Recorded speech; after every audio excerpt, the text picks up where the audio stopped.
Market के अंदर ना दो चीजों का जो फ्लो है वो हमेशा बना रहता है, गुड्स एंड सर्विसेज का। और जो पीपल्स हैं वो वेरियस एक्टिविटीज में इन्वॉल्व होते हैं जो कि एक्सचेंज करते हैं गुड्स एंड सर्विसेज को।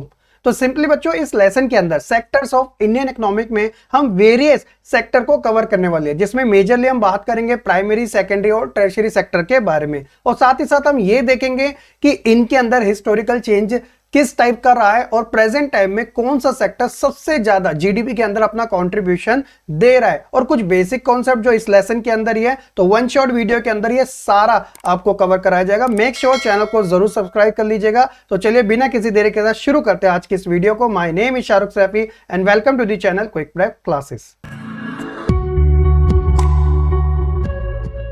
सबसे पहले इस लेसन के मेन कंटेंट की अगर बात करें तो 3 सेक्टर यानी प्राइमरी, सेकेंडरी और टर्शियरी, इनके बारे में कवर करना है। देन इनका कंपैरिजन होगा। उसके बाद हम कुछ basic concept organise and unorganise sector क्या होते हैं और इनके बेनिफिट क्या क्या होते हैं, साथ ही साथ पब्लिक एंड प्राइवेट सेक्टर क्या होते हैं, और हम इन इकोनॉमिक एक्टिविटीज की क्लासिफिकेशन के बारे में बात करने वाले। तो काफी लिमिटेड सा कंटेंट है, लेकिन वही है ना कि काफी सिग्निफिकेंट है। ठीक है, तो सबसे पहले बात आएगी इकोनॉमिक एक्टिविटीज की। तो ये इकोनॉमिक एक्टिविटीज होती क्या है उसे समझ लीजिएगा। Those activities which are generates some income are known as economic activities.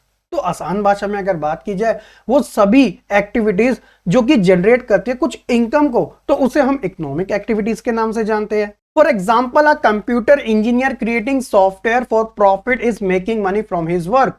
तो कहने का मतलब उसकी होगी नॉलेज, जिसने सॉफ्टवेयर को क्रिएट किया और उसके बदले उसको पैसा मिल गया। तो मार्केट के अंदर भी क्या होता है, लेन देन चलता ही रहता है ना गुड्स एंड सर्विसेज का। तो लोग काम करते हैं, काम के बदले में उनको इनकम होती है, जिसकी वजह से वो अपनी जो डेली रिक्वायरमेंट रहती है लाइफ की, उन्हें वो फुलफिल कर पाते हैं। तो आप चाहे प्राइमरी एक्टिविटी में इन्वॉल्व हो, सेकेंडरी या फिर टर्शियरी के अंदर, लेकिन जो एक्सचेंज होगा वो गुड्स एंड सर्विसेज का हमेशा बना रहता है। तो ये सारी इकोनॉमिक एक्टिविटीज कहलाई जाती है। अगर हम डिविजन्स की बात करें कि ये कौन कौन सी है, वैसे तो हमने ऑलरेडी डिस्कस कर ली है, लेकिन एग्जांपल के पॉइंट ऑफ व्यू से एग्जामिनर एमसीक्यू क्वेश्चन में ज्यादातर कुछ ऐसा ही पूछ लेता है कि जैसे प्राइमरी एक्टिविटीज की अगर हम बात करें तो आप इसे प्राइमरी एक्टिविटी या प्राइमरी सेक्टर कह सकते हो। तो ये एक तरीके से फार्मिंग एक्टिविटी के अंदर ज्यादा इन्वॉल्व होता है। दैट इज द रीजन इसको फार्मिंग सेक्टर के नाम से भी जाना जाता है, या फिर आप एग्रीकल्चरल सेक्टर भी कह सकते हो। तो इसमें सिंपली क्या होता है कि जो रॉ मटेरियल होता है, यानी कि जो नेचुरल रिसोर्सेज होते हैं ना, वो एक कच्चे माल के तौर पे यूज किया जाता है। जैसे एग्रीकल्चर के अंदर हम जो भी खेती बाड़ी करते हैं तो वो एज अ रॉ यूज किया जाता है, या आप ऐसा कह सकते हो कि हम एक तरीके से नेचर के अंदर इन्वॉल्व होते हैं और रॉ मटेरियल को एक तरीके से इकट्ठा करते हैं ताकि हम आगे चल के उनका यूज कर सके। तो इसलिए प्राइमरी सेक्टर के कुछ एग्जांपल आप फॉरेस्ट ले सकते हैं, एग्रीकल्चर, माइनिंग भी इसका एक पार्ट माना जाता है। साथ ही साथ अगर हम सेकेंडरी सेक्टर की बात करें तो ये वो सेक्टर होता है जो टोटली डिपेंड होता है प्राइमरी सेक्टर के ऊपर। मान लो आपने एक नेचुरल रिसोर्सेज जो लकड़ी है, वुड, एक तरीके से उसको ले लिया और उसी से ही आपने वेरियस टाइप के रिसोर्सेज बना दिए जो ह्यूमन की नीड्स को और अच्छे से पूरा कर पा रहे हैं, चाहे वो मेज हो, चाहे वो टेबल हो, बेड हो, अलमीरा हो, कुछ भी हो जो उस वुडन से बना है। तो इसके अंदर सिंपली क्या होता है, उस चीज को मैन्युफैक्चर किया जाता है, तो इसलिए हम इसे मैन्युफैक्चरिंग सेक्टर के नाम से भी जानते हैं। सिंपली इसके अंदर जो मशीनें होती है ना, उनका यूज ज्यादा होता है, और जो बड़े बड़े कारखाने, फैक्ट्रीज या फिर इंडस्ट्री होती है, सारी चीजें सेकेंडरी एक्टिविटी की यहीं पर ही कवर की जाती है। और थर्ड सेक्टर की अगर हम बात करें, जिसे हम सर्विस सेक्टर के नाम से भी जानते हैं, इस सेक्टर का जो काम है वो फर्स्ट एंड सेकेंडरी जो दोनों सेक्टर है ना, उसका जो रिजल्ट निकल के आता है वो सर्विस सेक्टर का आता है। मान लीजिएगा कि आपकी एक इंडस्ट्री है बहुत बड़ी और आप कोई XYZ नाम का प्रोडक्ट बनाते हो। जब वो प्रोडक्ट बन जाता है तो उसे आप मार्केट में उतारते हो। तो मार्केट में उतारने में जो सबसे ज्यादा इंपॉर्टेंट रोल होता है वो होता है ट्रांसपोर्ट का। तो ट्रांसपोर्ट किसका पार्ट हुआ, सर्विस सेक्टर का, जो एक जगह से दूसरी जगह चीजों को ले जाने का काम करता है। जैसे आज के समय में फ्लिपकार्ट या फिर आप अमेजोन या फिर जो फूड डिलीवरी ऐप होगी, जोमेटो, स्विगी, ये सारे सर्विस सेक्टर का ही पार्ट होते हैं। तो ट्रांसपोर्ट तो वैसे एक मेजर एग्जांपल है। इसके अलावा जैसे डॉक्टर, टीचर, एडवोकेट, ये सब सर्विसेज प्रोवाइड कराने का काम करते हैं। तो that is the reason tertiary sector के अंदर ये सारी चीजें आती है और ये दोनों सेक्टर को एक तरीके से सपोर्ट करने का काम करता है। तो ओवरऑल अगर कंक्लूजन के बेसिस पे कहा जाए तो ये तीनों जो सेक्टर है वो एक दूसरे से इंटरकनेक्टेड है, एक के बिना दूसरे का काम अधूरा माना जाता है। लेट्स सी अगर हम इनका कंपैरिजन करते हैं तीनों ही सेक्टर का, तो हमें उसका क्या रिजल्ट देखने को मिलता है। जैसे कि हम जानते हैं कि थाउजेंड ऑफ इकोनॉमिक एक्टिविटीज तीनों ही सेक्टर के अंदर डेली बेसिस पे की जाती है। तो ये ना इम्पॉसिबल टाइप हो जाता है कि हम हर एक सेक्टर का अच्छे से ख्याल रख सके, मतलब उनका अकाउंट की इंफॉर्मेशन रख सके। तो इसलिए हम जो भी फाइनल जो गुड्स एंड सर्विसेज होते हैं वो फाइनल बेसिस पे ही कंसिडर करते हैं। तो इसे हम एग्जांपल से समझते हैं ताकि आपको ये कॉन्सेप्ट अच्छे से समझ आ जाए कि क्यों आखिरकार फाइनल गुड्स एंड सर्विसेज को ही कंसिडर किया जाता है। तो जैसे एग्जांपल के तौर पे एक फार्मर है जो कि वीट की कल्टीवेशन करता है, तो वीट मतलब गेहूं हो गया। तो वो क्या करता है, जब उसका जो वीट का कल्टीवेशन पूरा हो जाता है, यानी कि जब वो हार्वेस्ट कर लेता है एक तरीके से, तो वो जो वीट है वो किसे बेच देता है, एक फ्लोर मिल को, यानी कि जो आटा बनाती है, ठीक है। और आटा बनाने में आप जानते हो बड़ी बड़ी मशीनों का यूज होता ही है, चक्की जिसे हम कहते हैं।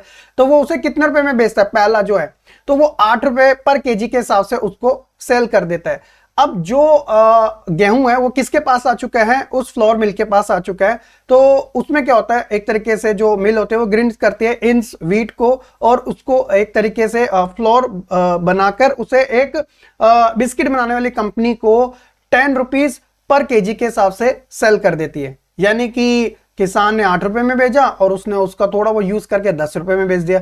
अब वो जो बिस्किट कंपनी है उस फ्लोर का यूज करती है और कुछ इंग्रेडिएंट्स अपनी साइड से ऐड करती है, जैसे शुगर हो गया, ऑयल हो गया। तो उससे वो क्या बनाती है, बिस्किट के पैकेट बनाती है। और वो जो बिस्किट के पैकेट है वो कंज्यूमर यानी कि ग्राहक को बेचती है, जिसका जो प्राइस आता है 15 रुपीज पर पैकेट। यानी कि अगर वो कंबाइन होगा तो 60 रुपीज बनेगा, जिसके अंदर 4 पैकेट इन्वॉल्व होंगे, ठीक है। तो बिस्किट जो हो जाएगा वो होगा फाइनल गुड्स। तो इसलिए ये कंज्यूमर तक रीच हुआ, पहुंचा है। तो इसके अंदर जितनी भी कॉस्ट लगी थी ना वो सारी इन्वॉल्व हो जाती है। दैट इज द रीजन कि हम फाइनल गुड्स को ही कंसिडर करते हैं। उम्मीद है कि भैया आपको कंपैरिजन अच्छे से समझ आ चुका होगा तीनों सेक्टर का और क्यों हम फाइनल गुड्स को कंसिडर करते हैं। नेक्स्ट हम बात करते हैं हिस्टोरिकल चेंजेस के बारे में, इन तीनों ही सेक्टर में हमें किस तरीके के देखने को मिले। तो देखिए, सबसे पहले अगर हम बात करें इनिशियल स्टेजेस की, तो यहां पे क्या था कि जब इंडिया को स्टार्टिंग में इंडिपेंडेंस मिली थी 1947 के आसपास, तब हमने प्राइमरी सेक्टर के ऊपर सबसे ज्यादा कह सकते हैं कि स्पेंड किया था और हमारा मेन फोकस प्राइमरी सेक्टर को ही आगे ग्रो करने का था। और ये जो प्राइमरी सेक्टर था तो वो काफी इंपॉर्टेंट सेक्टर माना जाता था हमारी इंडियन इकोनॉमी के अंदर। जब जैसे जैसे हमें फार्मिंग मेथड के अंदर बहुत सारा इनोवेशन देखने को मिला, तो एग्रीकल्चर जो सेक्टर था वो पहले के कंपैरिजन में ज्यादा से ज्यादा जो फूड था वो और ज्यादा प्रोड्यूस करने लगा। आप जानते हैं कि इंडिया के अंदर स्टार्टिंग में जो ग्रीन रेवोल्यूशन था उसने एग्रीकल्चर सेक्टर के अंदर एक तरीके से रेवोल्यूशन ला दिया था। कुछ मेजर स्टेट्स के example Haryana, Punjab, western UP, ये ऐसे थे जहां पे फर्स्ट जो फेज था वो यहीं पर ही लाया गया था, क्योंकि ऑलरेडी यहाँ पे जो एग्रीकल्चर था वो काफी अच्छा होता था। अब क्या हुआ, धीरे धीरे जब रेवोल्यूशन आया, ट्रेडिशनल मेथड को छोड़ के लोग एक तरीके से मॉडर्न की ओर ज्यादा इन्वॉल्व होते गए। तो इससे क्या हुआ कि लोग अब पहले के कंपैरिजन में प्राइमरी सेक्टर से हटके सेकेंडरी सेक्टर यानी कि इंडस्ट्रीज में काम करना शुरू कर दिया। और ये सब चीजें देखते देखते कुछ लोगों ने तो ट्रांसपोर्टेशन के अंदर ना करियर बनाना शुरू कर दिया। तो क्या हुआ, स्टार्टिंग के फेज में प्राइमरी सेक्टर ज्यादा था, लेकिन ग्रेजुअली धीरे धीरे सेकेंडरी सेक्टर काफी इंपॉर्टेंट सेक्टर बन गया और वहां पे जो एम्प्लॉयमेंट अपॉर्चुनिटी थी वो भी ज्यादा बनती चलेगी, क्योंकि बड़ी बड़ी मशीनें होती है, बहुत सारे वर्कर्स वहां पे काम करते हैं। तो आप कह सकते हैं प्राइमरी से हम शिफ्ट हो गए सेकेंडरी सेक्टर में। Different industry related to food processing equipments, marketing और textile coming in a large number. तो बहुत सारी इंडस्ट्री स्टैब्लिश हुई, कोई एक सेक्टर की नहीं, वेरियस सेक्टर की। इससे क्या हुआ कि सेकेंडरी सेक्टर ने लीड किया था सर्विस सेक्टर को, जिसके अंदर बैंकिंग, हेल्थ, एजुकेशन सिस्टम, ये सारी चीजें आ गई और ये सारे सर्विस सेक्टर के पार्ट है और सर्विस सेक्टर पार्ट है थर्ड एक्टिविटी का। तो इससे हुआ ये कि जो सर्विस सेक्टर था वो ज्यादा इंपॉर्टेंट हो गया in terms of total production and start employing more people. और प्रेजेंट टाइम में अगर आप देखोगे तो टर्शियरी सेक्टर काफी तेजी से ग्रो होता जा रहा है, क्योंकि देखिए इंडिया जो है ना वो एक तरीके से सर्विस सेक्टर के मामले में पूरे वर्ल्ड में सबसे ज्यादा पॉपुलर है।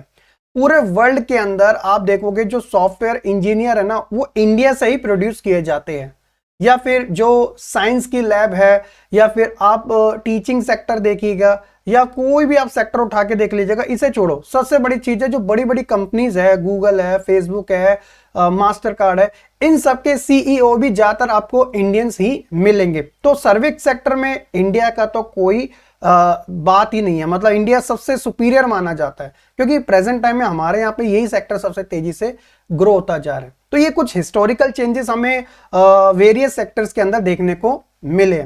नेक्स्ट टॉपिक आता है हमारा जीडीपी, यानी कि ग्रॉस डोमेस्टिक प्रोडक्ट। अब ये होता क्या है और ये कंट्रीज के लिए क्यों इतना ज्यादा इंपॉर्टेंट है? तो देखिए, जीडीपी का मतलब है the value of final good. मैंने आपको बता दिया था कि फाइनल गुड एंड सर्विसेज को क्यों कंसिडर किया जाता है, क्योंकि उसके अंदर सारा जो भी रो होता है, जो कॉस्ट होती है, वो सब इन्वॉल्व हो जाती है। तो इसलिए जो वैल्यू है फाइनल गुड्स एंड सर्विसेज की, वो तीनों सेक्टर से ड्यूरिंग अ पर्टिकुलर ईयर, जो हम 1 ईयर का लेके चलते हैं, तो उसको हम कंसिडर करते हैं, जो कि प्रोवाइड कराता है total production of the sector for that year. इसी को हम जीडीपी के नाम से जानते हैं। और जिस कंट्री की जीडीपी ज्यादा होगी, ऐसा माना जाता था कि उस कंट्री की जो इकोनॉमिक है वो भी काफी ज्यादा ही होगी। आसान भाषा में अगर हम समझे कि एक साल में कितना खर्च हुआ और कितना अर्न हुआ, वो जीडीपी के अंदर ही कंसिडर किया जाता है। इसके अंदर जो फॉरेन जो इन्वेस्टमेंट होते हैं वो भी इन्वॉल्व हो जाती है। तो ये जो जीडीपी का कॉन्सेप्ट है बच्चों, एक तरीके से आप कह सकते हो कि हर एक कंट्री के लिए बहुत ज्यादा इंपॉर्टेंट है।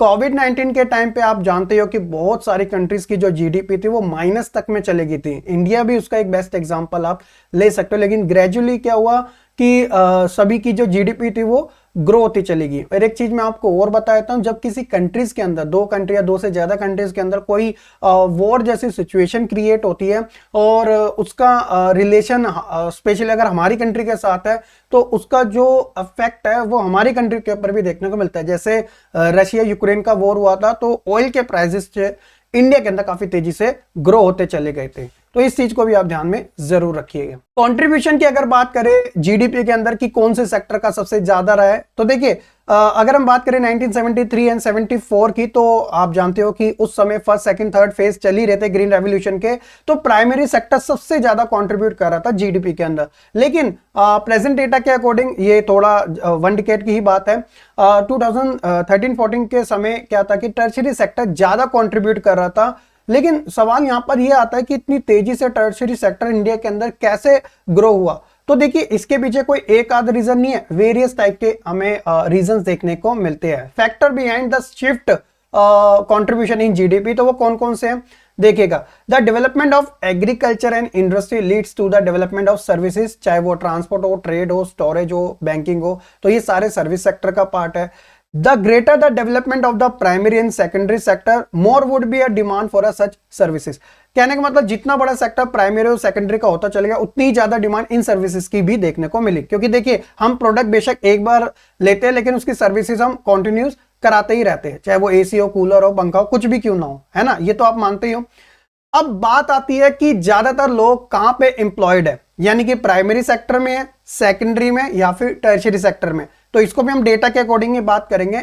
जब बात आती है 1973 एंड 74 की, तो 40% एक तरीके से जो प्राइमरी सेक्टर था वो जीडीपी के अंदर कंट्रीब्यूट कर रहा था। सेकेंडरी सेक्टर का अगर हम कंट्रीब्यूशन देखें तो 12% का था, और 48% का जो कंट्रीब्यूशन था वो टर्शियरी सेक्टर का रहा है।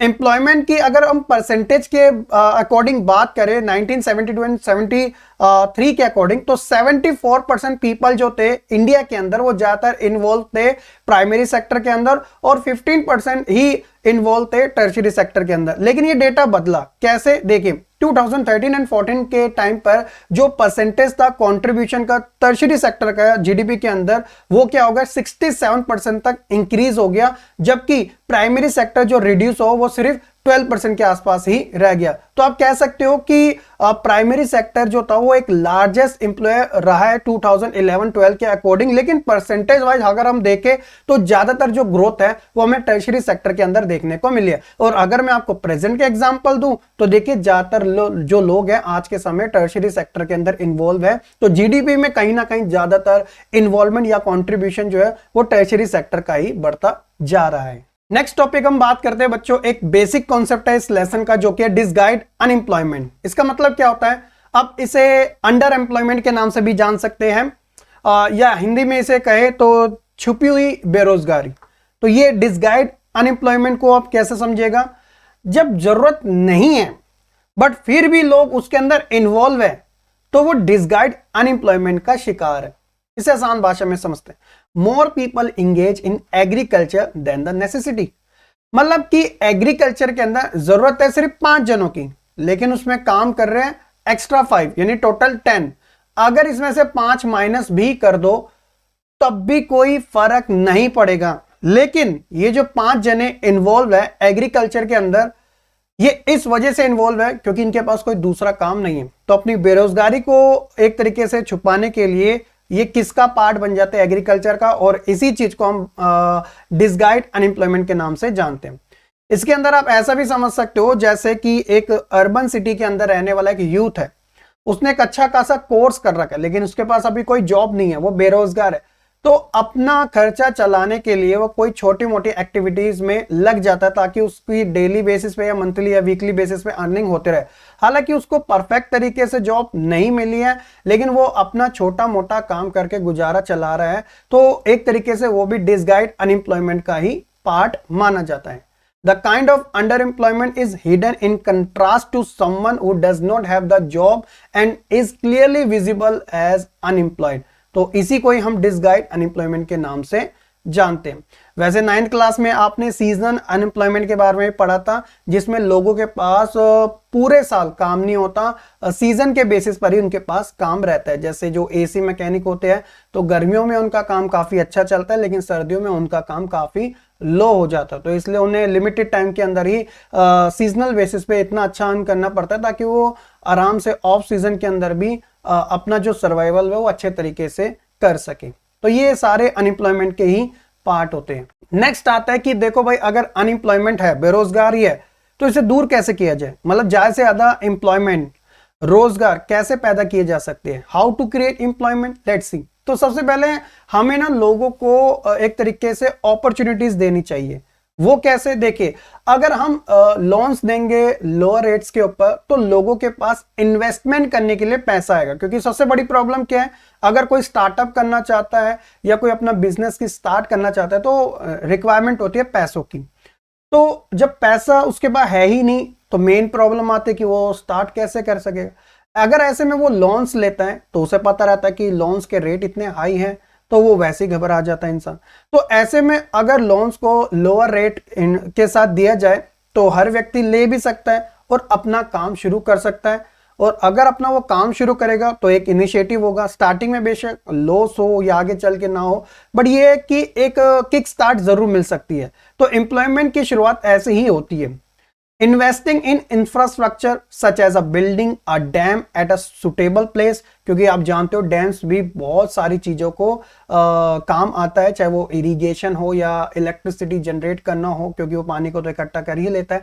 तो जितना ज्यादा इंफ्रास्ट्रक्चर हमें देखने को मिलेगा उतनी ज्यादा एम्प्लॉयमेंट अपॉर्चुनिटी भी बढ़ती चली जाएगी। इसके अलावा इंक्रीज करना efficiency of transportation and storage की, इससे भी हम एम्प्लॉयमेंट को ज्यादा से ज्यादा जनरेट कर सकते हैं। और सबसे इंपॉर्टेंट चीज, प्रमोट करो स्मॉल स्केल इंडस्ट्रीज को, चाहे वो मिल्स हो, हनी कलेक्शन सेंटर हो या छोटे मोटे कॉल सेंटर हो, डिजिटल सेंटर हो, ये सारी जो चीजें हैं अगर इनको ज्यादा से ज्यादा प्रमोट किया जाएगा तो जो रूट लेवल के जो पर्सन है उनको भी एक अपॉर्चुनिटी मिलेगी कि वो इनके साथ अपना स्टार्टअप कर सके या अपनी शुरुआत कर सके।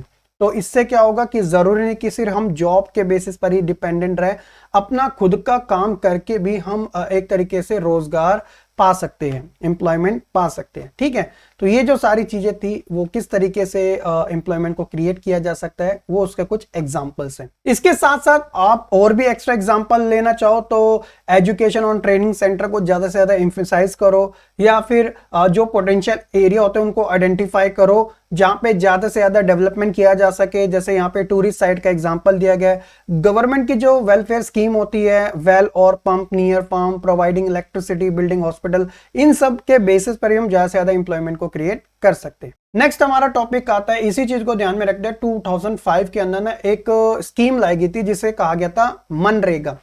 हालांकि इसके अंदर अब इसे नरेगा के नाम से भी जाना जाता है, लेकिन स्टार्टिंग इसकी मनरेगा के साथ ही हुई थी। इसका मतलब है क्या, उसे समझ लीजिएगा। तो आज के समय एमजी जो है वो वैसे कट हो चुका है, इसे नरेगा के नाम से जाना जाता है। तो देखिए ये स्कीम थी सेंट्रल गवर्नमेंट की जो 2005 में आई थी, इसलिए इसे मनरेगा 2005 के नाम से जाना जाता है। इसमें सिंपली क्या था, central government in India made a law implementing the right to work in 625 district, जिसे कहा गया था, इसकी फुल फॉर्म बता रहा हूं, Mahatma Gandhi national rural employment guarantee act 2005, इसी को ही मनरेगा के नाम से जाना गया था। यानी कि लोगों को गारंटी के बेसिस पे काम देना, और ये खास तौर पे रूरल सेक्टर के अंडर में ही था। इसमें क्या था, रूरल एरियाज के अंदर जो लोग काम करना चाहते हैं लेकिन उनके पास अभी काम नहीं है, उनको जरूरत है काम की, तो ऐसे में उनको 100 डेज की एम्प्लॉयमेंट दी जाएगी विद इन अ ईयर। 365 दिन होते हैं, तो उसमें से 100 दिन खुद सरकार उन्हें काम देने की पूरी पूरी गारंटी देगी। ये सरकार का वादा है नरेगा के अकॉर्डिंग, है ना।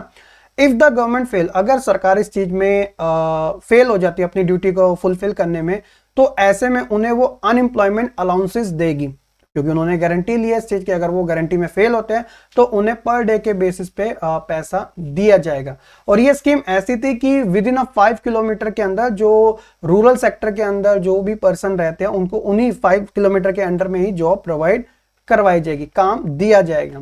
आज तक ये स्कीम चल रही है, बस इसे नरेगा के नाम से जाना जाता है, यानी कि national rural employment guarantee act 2005। अगला हमारा टॉपिक आता है जो बेसिक कॉन्सेप्ट में ही कंसीडर है, ऑर्गेनाइज्ड और अनऑर्गेनाइज्ड सेक्टर के अंदर हमें क्या डिफरेंसेस देखने को मिलता है। तो अगर मैं आसान भाषा में कहूं, ऑर्गेनाइज्ड सेक्टर वो सेक्टर होते हैं जो गवर्नमेंट के अंडर में आते हैं, और अनऑर्गेनाइज सेक्टर वो सेक्टर होते हैं जो गवर्नमेंट के अंडर नहीं आते। अब गवर्नमेंट के अंडर आने का क्या फायदा और नहीं आने का क्या नुकसान है, वो आप इस कॉन्सेप्ट में समझिएगा। ऑर्गेनाइज सेक्टर जो होते हैं वो रजिस्टर होते हैं by the government and have to follow its rule and regulation, while unorganise sector are largely outside the control of the government. चाहे वो हॉस्पिटल्स हो, बैंक हो, या फिर स्कूल्स हो, अगर वो गवर्नमेंट है तो वो एक तरीके से ऑर्गेनाइज सेक्टर का पार्ट है ना, और वहां पे प्रॉपर रूल एंड रेगुलेशन ही हमें देखने को मिलता है। लेकिन अगर हम अनऑर्गेनाइज सेक्टर की बात करें, ये गवर्नमेंट के कंट्रोल्स में नहीं हो सकते। इसके अंदर एक रेडी वाले से लेकर एक शॉप चलाने वाला भी आ सकता है, क्योंकि ये वो सेक्टर होते हैं जिसके अंदर लोग इन्वॉल्व तो होते हैं और अपने सर्वाइवल के लिए उसके ऊपर काम भी करते हैं, मेहनत भी करते हैं। लेकिन इन सेक्टर की सबसे बड़ी प्रॉब्लम है, अनऑर्गेनाइज की बता रहा हूं, कि ये ना एक तरीके से इनमें स्टेबिलिटी बहुत कम देखने को मिल पाती है। जब गवर्नमेंट का पूरा पूरा कंट्रोल होता है तो गवर्नमेंट सारा खर्चा पानी देखती है, लेकिन जब अनऑर्गेनाइज सेक्टर की बात आती है तो ये हमेशा से ज्यादातर रिस्की रहते हैं, स्टेबिलिटी आने में बहुत ज्यादा टाइम लग जाता है। आप भी देखते हो कि आपके आस पड़ोस मोहल्ले में एक शॉप ओपन होती है, 2 महीने के बाद वो बंद हो जाती है, क्योंकि जब काम नहीं चलेगा तो भैया पैसा कहां से आएगा, अपनी साइड से कोई पैसा थोड़ी लगाएगा। तो इसलिए अनऑर्गेनाइज सेक्टर बहुत बड़े या बहुत ज्यादा है हमारे देश में, और ऑर्गेनाइज सेक्टर कुछ गिने चुने हैं। और इसलिए इतना ज्यादा कंपटीशन है गवर्नमेंट जॉब्स के अंदर, क्योंकि वो ऑर्गेनाइज सेक्टर का पार्ट है। वर्कर्स जो है ऑर्गेनाइज सेक्टर के अंदर, उनको एक तरीके से सिक्योरिटी ऑफ एम्प्लॉयमेंट मिलता है। वहीं अगर अनऑर्गेनाइज सेक्टर की बात करें तो वहां पे कोई जॉब सिक्योरिटी नहीं होती है। ऑर्गेनाइज सेक्टर के अंदर क्या होता है, एक्सपेक्टेड होता है, जो आपका काम होता है ना वो फिक्स नंबर का होता है। जैसे स्टेट बैंक का एग्जांपल है ना, 2 बजे लंच है तो भाई लंच है, मैं आपका काम नहीं करूंगी या करूंगा, है ना। तो ये ऑर्गेनाइज सेक्टर का पार्ट होते हैं। तो जैसे स्कूल भी आ जाते हैं, कॉलेजेस भी आ जाते हैं, बैंक्स आते हैं, हॉस्पिटल्स आ जाते हैं, तो यहाँ पे फिक्स नंबर ऑफ आवर्स होता है। अगर आप ज्यादा काम करोगे तो आपको एक्स्ट्रा पैसा भी मिलता है। लेकिन वहीं अगर हम बात करें ओवर टाइम की, अनऑर्गेनाइज सेक्टर में वहां पे ऐसा कुछ नहीं होता। बल्कि अपने सर्वाइवल के लिए आपको एक्स्ट्रा टाइम भी देना पड़ जाता है। ऑर्गेनाइज सेक्टर के अंदर क्या होता है कि लोगों को पेड लीव मिलती है। अगर आपने छुट्टी करी है तो आपको उसका पैसा भी मिल रहा है, और साथ ही साथ जो हॉलीडेज होते हैं, पीएफ होता है, provident fund, gratuity, medical benefit, मतलब मजे ही मजे, ये सारी चीजें आपको ऑर्गेनाइज सेक्टर में मिलती हैं। लेकिन अनऑर्गेनाइज सेक्टर में ऐसा कुछ भी नहीं होता। एग्जांपल्स की बात करें, जैसे गवर्नमेंट एम्प्लॉयज हो गया, बैंक्स के अंदर जो होते हैं, वहीं अगर हम अनऑर्गेनाइज सेक्टर की बात करें तो चाहे होम ट्यूटर हो या पर्सन हो जो कि छोटी मोटी जनरल स्टोर चलाते हो, या रेडी पटरी वाले, ये सारे अनऑर्गेनाइज सेक्टर का पार्ट है। तो आप कह सकते हो कि देखिए जब भी यूपीएससी के एग्जाम होते हैं भाई, सीट्स होती है सिर्फ 600 से 700 के आसपास, एप्लीकेंट इतने सारे फॉर्म भर देते हैं लाखों के आसपास, रेशियो देख लीजिएगा बहुत कम परसेंटेज का है। ऐसी बहुत सारी रेलवे की जॉब्स होगी है, या एसएससी जैसा इतना बड़ा प्लेटफॉर्म है, उधर भी आप देख लीजिएगा कितनी ज्यादा भीड़ है। क्योंकि ये सारे ना, बेशक इसमें सैलरी कम हो, या स्टार्टिंग में कम हो ज़्यादातर के अंदर, लेकिन यहाँ पे स्टेबिलिटी है और गवर्नमेंट इसका पूरा ख्याल रखती है। इस वजह से लोग जॉब सिक्योरिटी के तौर पे गवर्नमेंट सेक्टर की ओर ज़्यादा जाना चाहते हैं। वहीं अगर हम बात करें प्राइवेट सेक्टर की, जो ज़्यादातर अनऑर्गेनाइज का पार्ट होते हैं, तो वो एक स्टार्टअप के बेसिस पे शुरू होते हैं लेकिन आगे चल के बंद भी हो जाते हैं। स्टेबिलिटी आने में काफ़ी ज़्यादा टाइम लग जाता है। तो अगर मैं परसेंटेज की बात करूं इंडिया के अंदर, तो गवर्नमेंट सेक्टर तो बड़े नाम मात्र के, लेकिन मतलब ऑर्गेनाइज सेक्टर तो नाम मात्र के है, लेकिन अनऑर्गेनाइज सेक्टर बहुत बड़े हैं। और ऐसे नहीं कि सारे अनऑर्गेनाइज सेक्टर फेल है, भाई सबसे ज्यादा जो अर्निंग है वो अनऑर्गेनाइज सेक्टर में भी, ऐसी बात नहीं है। लेकिन क्या होता है कि हमेशा से जो रिस्क है वो इसमें इन्वॉल्व रहता ही है। सेम ऐसी है पब्लिक और प्राइवेट सेक्टर। तो पब्लिक सेक्टर जिसके अंदर गवर्नमेंट का कंट्रोल होता है, प्राइवेट सेक्टर जिसके अंदर किसी इंडिविजुअल या ग्रुप्स का कंट्रोल होता है। तो पब्लिक सेक्टर की बात करें, government on most of the asset and provide all the services, example चाहे रेलवे हो, पोस्ट ऑफिस हो, बैंक हो, कॉलेज हो या फिर हॉस्पिटल्स की हो। प्राइवेट सेक्टर की बात करें, जो ओनरशिप होती है एसेट्स की एंड डिलीवरी ऑफ सर्विसेज की, वो प्राइवेट इंडिविजुअल्स के हाथ में होती है या फिर कंपनी के हाथ में होती है। जैसे टिस्को की बात करो, RIL की बात करो, जियो की बात करो, अडानी पोर्ट की बात करो, या बहुत सारी ऐसी कंपनी है जो प्राइवेट सेक्टर का पार्ट है।